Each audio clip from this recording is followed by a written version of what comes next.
창세기 18장 19절에서 20절까지 보겠습니다. 18장 19절에서 20절입니다. 왜냐하면 내가 그를 알았기 때문이다. 그가 그 자손들에게 명했던 의도를, 뜻을, 그런 말이죠. 그리고 그의 그 집의 뒤를, 여기서 그의 그 집의 뒤는 그 후손을 이야기합니다. 후손. 그러므로 그들은 의롭게 행함과 정의로운 판결로 여호와의 길을 지켰다. 그들이 아브라함 자손이죠. 나 여호와가 아브라함을 향하여 들어가 거하게 할 목적으로 그가 그에게 말한 것에 대하여. 이 말씀만 제대로 읽어도 무슨 말인지 알겠죠. 여호와가 아브라함을 향하여 들어간다는 것은 뭐냐? 하나님 말씀이 아브라함에게 들어간다는 거죠.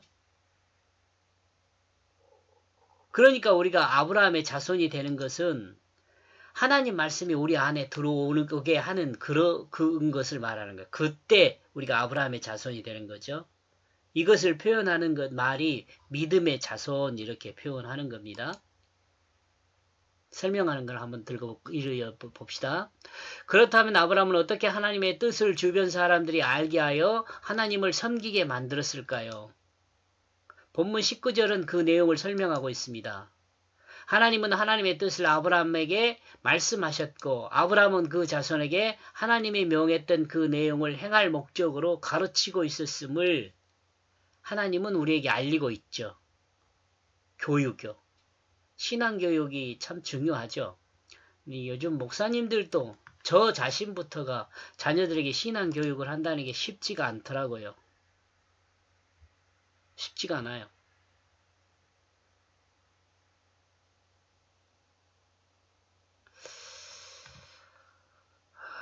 하나님에 대해서 이야기하고 믿음에 대해서 이야기하고 삶에 대해서 이야기해도 요즘 젊은이들은 자신들의 지식이 더 높다고 생각하는 것 같아요. 우리가 보기에는 참 어설픈데 우리 젊은이들 이렇게 행동하는 걸 보면 자신들이 더 어설프거든요. 근데 그들의 눈에 우리 기성세대들은 우리가 어설프게 보이나 봐요. 여러분들은 어떻게 생각하십니까?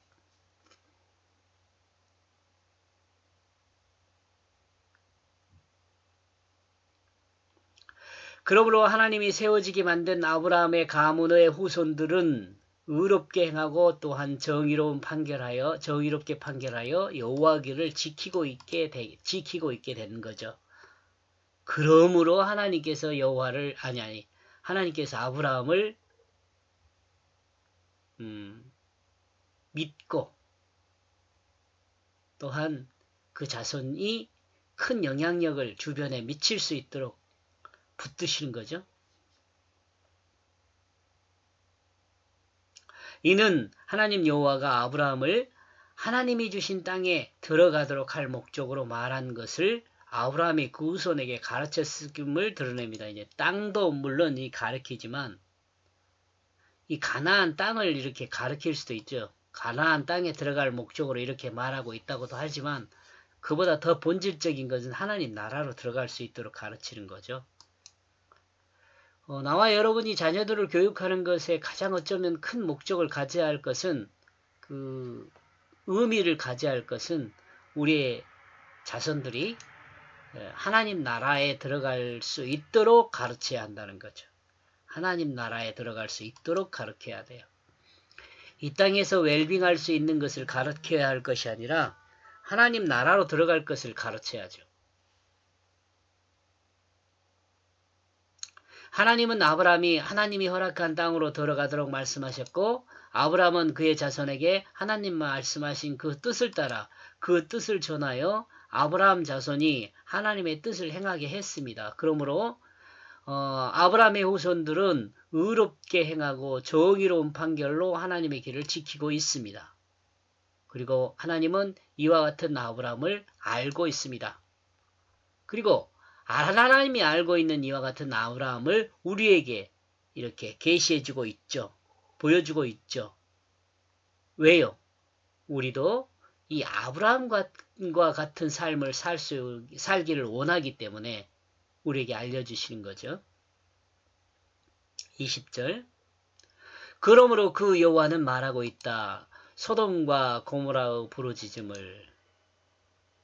왜냐하면 그 죄악이 크기 때문이다. 매우 그것이 무겁기 때문이다.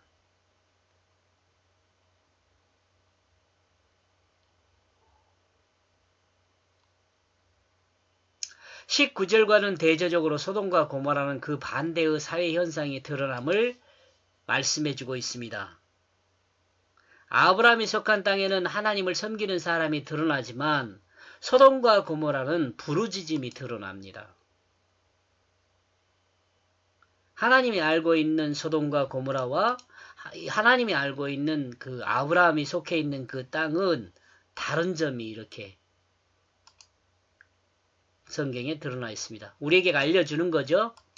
이걸 보고 우리가 알 수 있게 하는 거죠. 어떻게 살아야 할지를. 아브라함은 롯에게 내가 죄사하면 내가 좌하면 내가 우할 것이고 내가 우하면 나는 좌할 것이라며 그에게 선택권을 주었습니다. 이때 롯은 물질의 풍요를 선택했습니다. 그러나 아브라함은 하나님을 의지할 수밖에 없는 길에 들어서게 되었습니다. 이때요. 그러므로 본문은 그 선택의 결과에 따른 내용으로 정리해주고 있다고 봅니다. 물질의 풍요를 선택한 롯은 불타고 황폐화됨을 드러냅니다. 하나님을 붙들 수밖에 없는 아브라함은 여호와 길 안에서 의롭게 행하고 정의로운 판결을 하는 사회가 되게 했습니다. 이와 같은 것으로 인하여 주변 사람들이 하나님을 섬기는 복을 받게 했습니다. 우리 그리스도인들이 이렇게 살아야 하는데요. 사회에 정의로운 영향력을 끼치면서 살아야 돼요.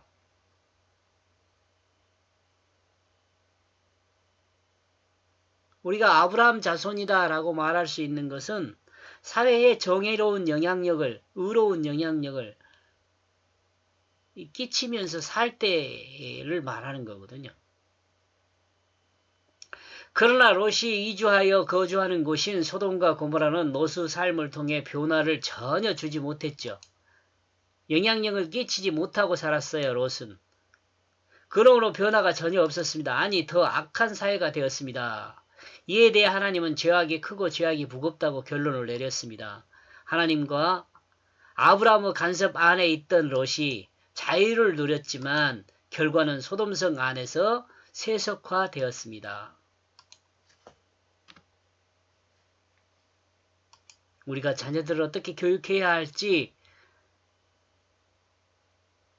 많이 생각하게 하는 말씀이죠.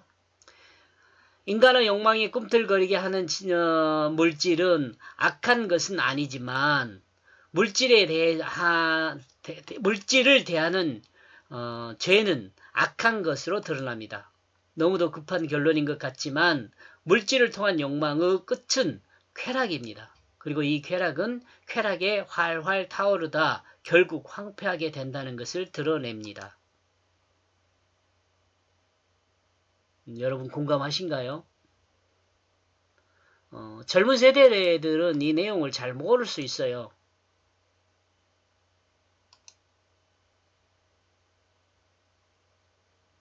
그러니까 조금 나이 드신 분들이 말하면 그것에 대해서 자신들이 이 거부감을 표현하고 자신들이 더 똑똑하다고 생각하죠.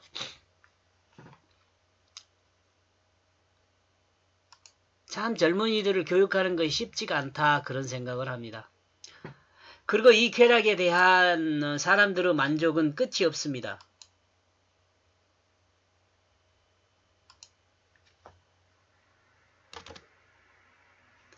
이는 시대를 따라 드러나는 역사들을 보면 분명하게 확인할 수 있습니다. 그러나 안타까운 것은 역사적인 사실을 충분히 알고 있는 사람도 이 쾌락에 빠져가지고 빠져나올 줄을 모르죠.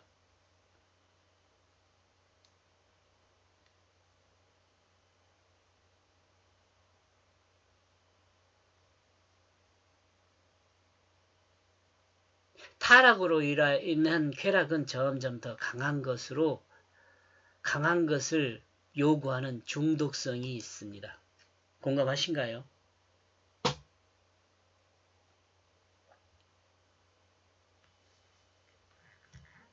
쾌락은 중독성이 있어요. 중독성이.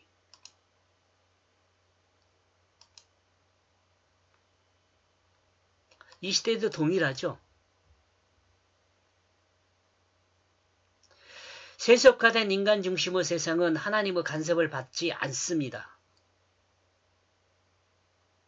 하나님의 음성을 듣지 않을 뿐 아니라 하나님의 음성을 구분하지도 못합니다. 아무리 하나님이 큰 소리로 말씀하셔도 듣지를 못해요. 구분하지를 못해요.